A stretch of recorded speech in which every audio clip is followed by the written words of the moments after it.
Bonsoir et bienvenue. Très heureuse de vous savoir nombreux devant vos supports de communication. Bandeko balani pona kolanda biso na City News. Ezali moto bolingaka mingi, mwaso bolingaka mingi na kombo ya Exodus Lema Lukombo na lobaka pour les intimes. Merci beaucoup pour votre attention et fidélité. Bandeko balandi mikolo nyonso tozoloba ba numéro na biso eza spécial situation sécuritaire en mboka na biso. Pourquoi situation sécuritaire en mboka na biso tozozongela kango? Parce que yango des préoccupations premières. Ce qui li sapé ko kamala muté, li so ko kamala muté et ben zoto nyonso pe e kozala malamu mingi te. Les chefs de l'État, les premiers diplomates, les premiers citoyens de la République, les commandants suprêmes, il y a Mapinga na biso, alobaki akozala na kimia timokolo pe situation ya pe ekozonga na mboka na biso. Ndenge moko biso ba kongomani toke kaka na sima ya vision mokonza mboka to soutenir yango parce que les institutions vont rester mais les personnes passeront. Mokonza mboka Félix lelo to lobi akolongwa kasi ba institution to pas institution président de la République ekotikala Congo ekotikala. Donc le Congo c'est un don que Dieu nous a donné. To linga mboka na biso, to soutenir ba mapinga na biso, to soutenir ba konzi na biso pona makambo nyonso ekene malamu. Bande ko to biso c'était mokonza mboka zalaki bongo na Luanda bisika mini sommet et salamaki vraiment. Bon, parce que tu beti masolo ya Angola na poko o nouvelle pe utiko comme la biso, ya liwa ya ex-président angolais na kombo ya Dos Santos. Loko la zali moko ya bato bakolaka quand même na République démocratique du Congo avant d'aka na njili, atangaka na njili, abotaka même mwana na njili. Alors il faut quand to compatir pour bandeko la biso pe belé ba congolais bazakuna, bandeko la biso pe bazombo o bayaka bakolaka na Kinshasa o bazonga bazali comme c'est une famille, un pays. O ezali un pays ami et frère. Il y a République démocratique du Congo, nous disons Saint-Tout, moi personnellement j'ai dit Saint-Tout Mouintou pour les Bangolais. Tous souhaité ma condoléances Tamouza Lamentar parce qu'ils ont perdu leur président, Lamentar Mouj, à mort du seu ex-président José Dos Santos. Donc nous sommes vraiment désolés et nous compatissons na bandeko banso. Mais tout bête ma solo ya ministre mi bandeko nanga o wapele kaki na Luanda. Makambo c'est le cas qui malamu to ka qui était mokonza mboka alobaki même na feuille de route, il a dit que retrait condition ezalaki Rwanda a retiré de façon immédiate.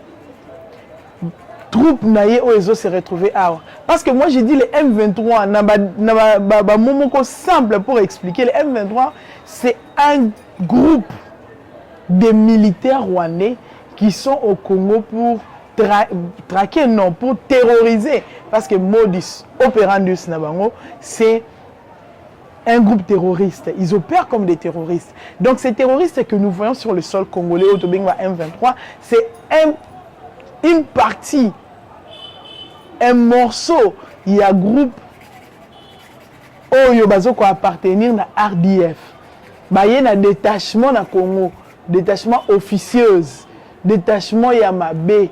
Mission nini ya ko embryer ndenge nazolo bandeko tebi biso nyonso eloko wana ndenge salamaki ensemble ndenge ni ba faciliter ki entrer à Rwanda officiellement na miso abato ko faciliter bon ba faciliter ki bango le 19 avril makambo e bana le 19 avril 2002 na Sun City et sika ba signer ba accord global o bakende ko signé na Sun City bandeko balandi biso stoyebi histoire il y a accord global inclusif o ezalaka signé na Afrique du Sud na date le 19 avril 2002. Déjà le Rwandais bakotaki na musée bayaki na makanisi na bango mabe na musée mais officialiser entrer na bango ko pesa bango nationalité c'est ka bakene ko sola makambo ya congolais par acquisition ko pesa bango ko faciliter bango ko nationalité ko pesa bango nationalité ezande na bakor to zwa na mboko un vice-président ou azali rwandais, un vice-président na d'origine rwandaise na mboko to zwa un chef d'état-major mokonza mapinga ya mboka après le président de la République qui est commandant suprême tozo molandi sinaye oyo azali d'ailleurs moto il faut azala na terrain à coopérer un Rwandais qui aujourd'hui tout le monde qui a accompagné le président Yamboka Rwanda na mini sommet au Ezomaki na Luanda. Ça fait très mal de voir que tout le monde va vendre qui bazwa qui ton il y a comme ça Congo loko la jeune bango loko la donc au monde de bato beta ka dame ko donc oh ya beta tindiki oh ya tindiki oh ya zongisi boy le Congo était devenu on dirait une salle de jeu pour plusieurs personnes. Et ces mêmes personnes qui ont signé qui va accord le lot ces terres. Ces mêmes personnes qui ont facilité les Rwandais entrer ces thèses. Et ces personnes-là, aujourd'hui, dans nos élections. Je l'ai dit encore dans cette émission. Ça, c'est le patriotisme qui me fait dire ça. Et je veux que ce patriotisme te fasse dire la même chose, mon frère. Que ce patriotisme vous fasse dire également la même chose. Laquelle, comme il l'obéla. Il n'y aura pas élection, ce qui situation est kimia et zone namboka na bisoté. Ce qui nous préoccupe maintenant, opposition zone ngasala embrié biso élection et tantôt tolingi voix électronique té tolingi boité tolingi nyonso wana té o nyonso tolingi na minute eza kimia ezonga na mboka na biso. Eza ba Rwandais batika komona biso lokola biloko pamba. Toyeba ki tena na bundisaka biso, on accusait des Rwandais. Peut-être encore bato accusera bongo à tort, mais aujourd'hui nous savons que c'est les Rwandais. Aujourd'hui nous savons que c'est les Rwandais. Et maintenant que nous savons que c'est les Rwandais, nous savons que c'est eux. Tout luka ndenge nini toko kanga ba Rwandais monoko. Ndenge nini toko désactiver makambo ya mabe ba Rwandais bazo sa na mboka na biso ndenge ni toko mettre fin na situation oyo eza na mboka na biso car tolozo ba ST même à Kinshasa il y a des Rwandais qui occupent de postes o ngana yo toko occuper te toyebi na mboka oyo il y a eu un tout puissant DG un Rwandais oyo akufi avion mobilité Rwandais ya kolela ndeko na bango ba senga ku koré kene na sonu ande ba fenta koré kene te on a vu ça dans notre pays. Quand est-ce qu'un Congolais en Rwanda a vendu assiégé? Assiégé car il y a une institution rwandaise. Nous avons des frères médecins, nous avons des frères dentistes qui travaillent au Rwanda comme médecins dentistes. C'est la médecine libérale, mais un Congolais comme un ministre, un Congolais comme un poste stratégique, parce qu'ici on a eu un ministre des Affaires étrangères rwandais, on a eu un vice-président, donc un président de la République rwandais. Au Congo, on a eu un chef d'état-major rwandais, DG Kolobate, les administratifs Kolobate, ANR, DG, service Ebele Kolobate.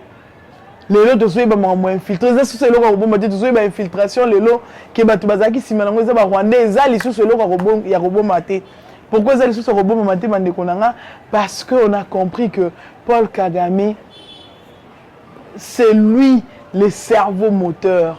C'est Paul Kagame, Ndéaza initiateur. Oh, bah, il y a COP et pas américain, bah français, bah anglais, bah il y a COP. COP ni bah il y a Tolinto, bah minéré na Congo, on a un pourcentage. Qu'est-ce que tu dis? Bon, je suis partant, mais bon, vous me laissez na salle l'or mon bassaline RDF na kata RDF abimisi unité mbema spéciale au ekoya kota insécurité na Est République démocratique du Congo. C'est depuis à cacher ça.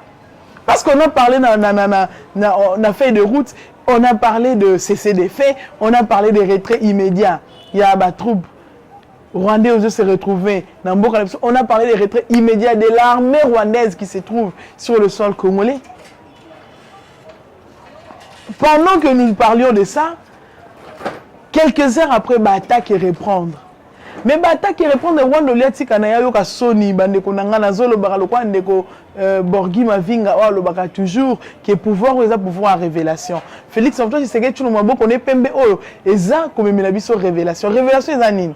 To mona ki yango avec les militaires rwandais to kanga na mboka na biso to mona ki on a ba munitions to mona ki on a ba tenue na ba to mona ki on a ba gourde na ba biloko na bango mon to mona ki o l'excès biso que c'était bel et bien l'armée rwandaise ne côté na mboka na biso eza M23 te M23 za ka kombo eza lokola FRDC balatisi yango comme mona bisa ka kombo gender ndenge moko pe FRDC o ba ke mission tom susu na Ouganda balati comme Jenda ndenge moko M23 et RDF balati comme M23 parce que et les tenues et les armes et les équipements tout ce qu'ils ont et là ta combo caché il y a RDF mais est-ce qui quand wana te tout le monde ndenge nini Biruta Vincent Ouazali ministre des Affaires étrangères rwandais ce petit monsieur de Biruta un petit monsieur comme ça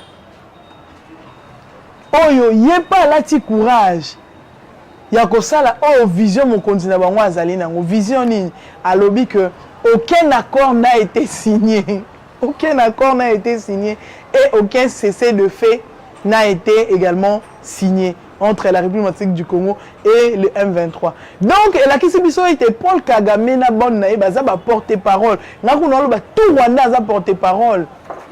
Il y a M23. Ce sont des porte-parole du M23. Est-ce que le gouvernement, le Rwanda, alors quand un ministre rwandais se permet de dire qu'aucun accord n'a été là, ministre sommet de Rwanda, aucun accord ou cessez de fait n'a été signé, révèle Vincent Biruta. Révèle le petit Vincent Biruta, ministre rwandais des Affaires étrangères. Mais c'est de la sorcellerie mondoki. Bato ba kolokaka au grand jour bato ba ola kisaka au moni même d'émission il y a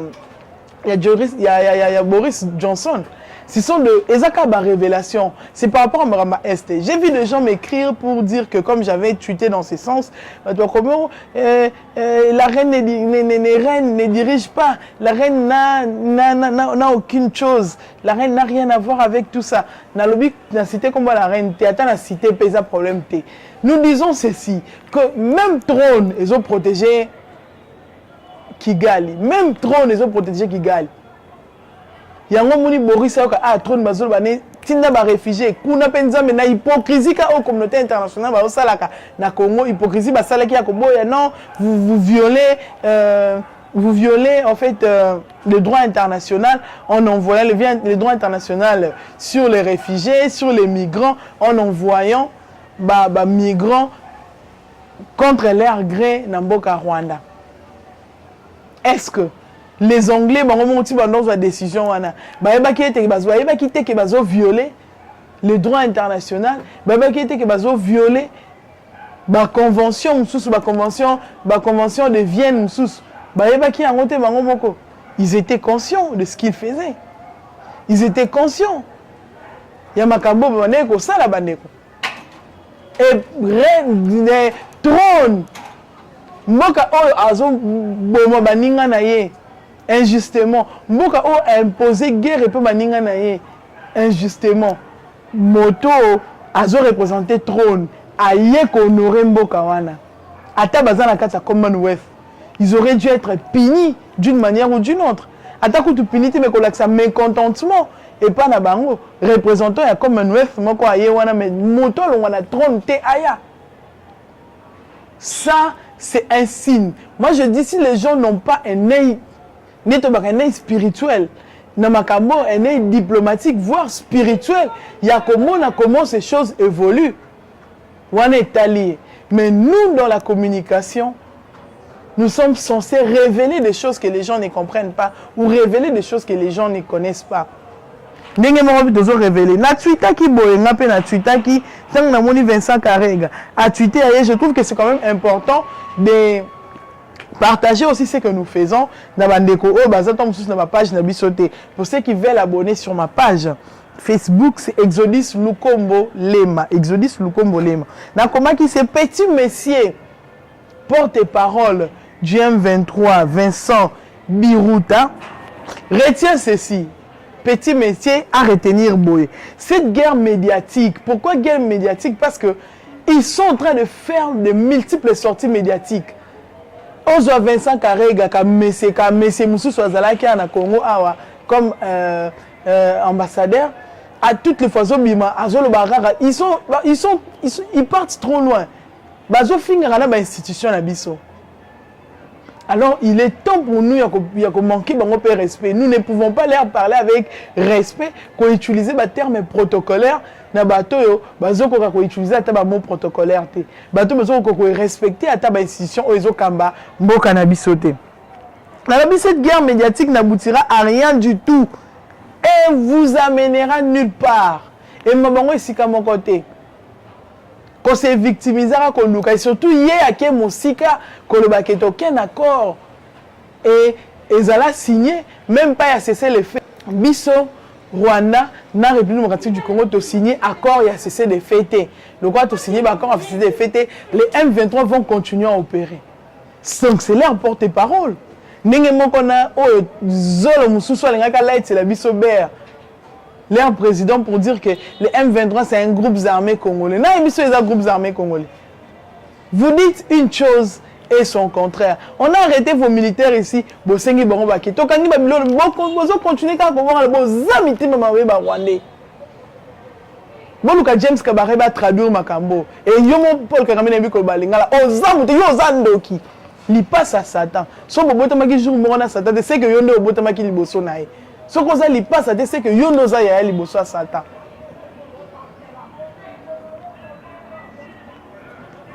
Nakiti bandeko boko comprendre ça fait mal. Pendant que biso tola na ndako tolali olali na kimia bandeko kuna ba ko kolala te. Nuit et jour faut tala ba vidéo, tala ba photo, ça fait très mal. Pour na kamwa peuple moko ba nilotique ba tout ba que no tsamba to mboka mo bima mal à l'aise. Ba que ne ko tsa ko mo bima mal à l'aise. Une guerre qui va durer plus de 28 ans bandeko atabino moko. Et pendant ce temps, les opposants sont là à parler élection. Tous les rappels Moutema Malamouko. Pendant ce temps, les gens sont là à insulter Tshisekedi. Tshisekedi n'est pas qui Rwandais. Félix n'a pas de Rwandais dans le Congo. Félix n'a pas de Rwandais nationalité. Nalobi, seuls les inconscients croiront à leurs mensonges et sottises. Kaka inconscient. Ben conscient le quoi prince Penge oh télémazolo non ça fait très mal. Ça fait mal oh télémazolo que nyonso o mon konzamboka avec le ah ce qui sait que le chef de l'État dit était faux selon lui. Alors c'est que le président l'aurait soit également le baké ça qui fait qu'à faux. Mité mamabe les aînés politiques. Elle est là ti batemati. Égoïsme politique est là ti batemati. Toi, tu penses que Fayoulou à la place, il y a mon Konzamboka Félix Antoine Tshisekedi, il n'y a pas pensé à un état de siège. Binono ba 7, bozo le bateau qui est en guerre, oui. Parce que même la poste, il y a un posta qui est souka na lobby. Ces gens, te moniquent sur le plan diplomatique. Les 18, nous avons rencontré, même le chef de l'État l'a dit. Tous les Congolais disent que les 12 plutôt, dans le mini-congrès, retour, d'ailleurs, quand tu mets qui match à aller, dans match à retour, les 12, ce que Rwanda a gardé, quelle position na yo azo gardé wana. Eh bien, c'est la guerre. Pourquoi la guerre? Parce que embargo va payer ça qui sont à gauche. Et puis, on va surtout y a mando qui n'a bango. Bati qui a vu mando qui tombe bazo qui a mando qui a une suffisante. Parce que je rappelle ici que les chargés d'affaires, il y a Mboka Russie na République démocratique du Congo, oyo bakutana kina ndeko Claude Ibalanki. Oyo bakutana kina ndeko Claude Ibalanki, ba solo la kina ba solo na bango baloba ki Russie, la Russie est prête à aider, à soutenir militairement la République démocratique du Congo. La Chine s'est dit également prête. Elengi saka Rwanda bo. Elengi ici Boris Kabo ya binga ifona démissionner. Ezo lengi sa mokili karabo. Les Américains vont trembler. Tokani mando qui a non seulement que bazozo mando qui n'est pas quoi il sera M23, n'est pas quoi il sera Rwandais, mais de l'autre côté bandeko oyo Chine na Russie bali va soutenir Congo, mais nous sommes morts. Et oui, vous êtes morts.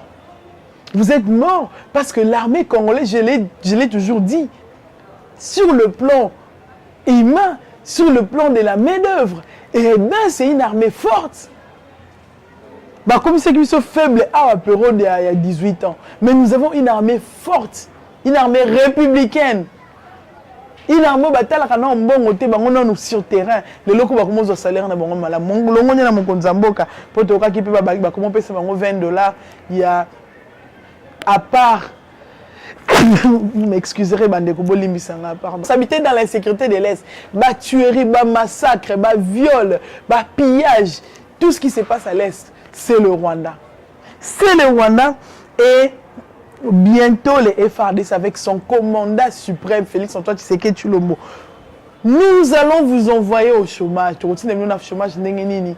Déjà, raffinerie à Hors Tokangaki, mais tu as mis au chômage. Vincent Karega, toi et ton migration de président, nous envoyons au chômage pour Tozo Komissa Rwanda 27e province. Nous allons vous montrer, que c'est vous. Oui, comme c'est vous, nous allons vous montrer. Le futur Rwanda vit de l'insécurité de l'Est. Et vous n'êtes rien sans la RDC. Sans la RDC rwandaise de l'Euroté. Pourquoi Abissum de ça la bombe azala? Tu as un peu manabiso. Pourquoi Abissum de ça la bombe azala? Tu as exterminé Barmé Nabino. Et nous allons entrer au Rwanda. Oui, une stratégie, mais quand la ligne n'a chité vraiment, voilà. Bah, on va tindi, bah, tout, c'est bon, le roi Bissot, dans un bagnamoulin. Mais Bissot, FDLR, ils ont avat. FDLR, ils ont outou. Yé pour que comme 5 bazons, c'est bon, FDLR. Nous sommes capables, quand FDLR a raison, de continuer à parce que ce sont des Bantous comme nous, des Hutus. De continuer à attaquer les unis un peu plus remplis d'amour. Contrairement à la haine, à poison, à la mité, mamabé.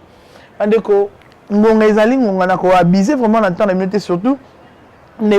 L'ingénieur Berthet a déjà qui tard.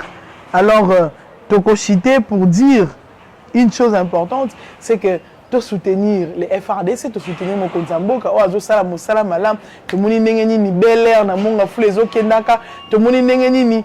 Ba relation diplomatique ezo qui est déjà au Setayaka na bamboka lokola ba Chine na bamboka lokola Russie to likolo nango to zali susu na mboka lokola we bangisaka monde o ezo bangisa Union européenne bazo boyo ko même l'Union européenne to zala ba relation ya malamu na mboka Turquie ya Erdogan to monaka président Erdogan na yaka kuti na Congo oyo pe to yoki déjà na CC aza prêt pour na ko soutenir biso militairement.